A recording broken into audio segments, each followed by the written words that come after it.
Bicycles have made a huge comeback during COVID, and now that gas is roughly the same price as champagne, they're getting even more popular.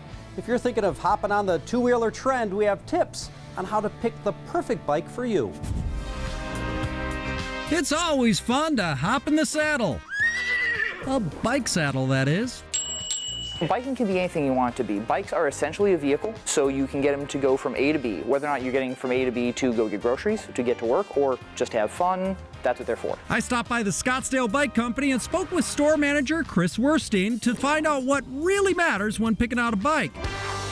And it starts with where you're riding. Do you want to ride, just kind of around the town? You want to ride on the street? Do you want to hit the bike lanes? Do you want to hit the canal paths? Maybe a little bit of gravel riding? You want to go mountain biking, go full-on off-road? And what does that change about the bike we're looking at? What features change? Well, street bikes tend to have skinnier tires. They're just going to be more comfortable and easier to ride on the street, whereas mountain bikes tend to have a lot more grippier tires. They're built a lot more heavy-duty because they're built to go hit rocks.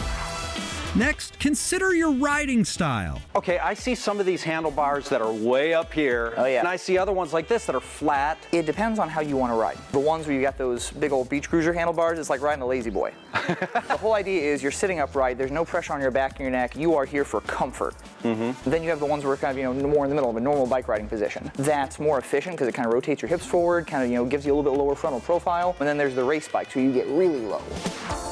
Finally, know your budget. Just like any other serious hobby, you could spend thousands and thousands of dollars on a bike, or you could spend a couple $100 on a bike. The range is really broad, and it's more of, for this bike or this bike for 70, 50, 70 bucks more, what's the difference? What am I really getting out of here to here? And sometimes that's enough to notice, and sometimes it's not. You kind of got to ride them. So Chris picked the Cypress 3 for me based on my needs. This one's going to be a little bit lighter and a little bit more efficient, and so for commuting, I'd point you more towards this. I have lower back pain, don't want to be too hunched over, and use my bike to commute on partly paved terrain. The whole point of this bike is to give you good, efficient pedaling without being all bent over. But it still has 8 speeds, so more than enough gears to get you from A to B. Semi-slick tires, they're not, big fat knobblies, but they're not the skinny race tires either. It's meant to be something specifically to be just as good on pavement as it is on dirt. All right, let's try it. Oh, yeah. Thanks to these tips, Me likey.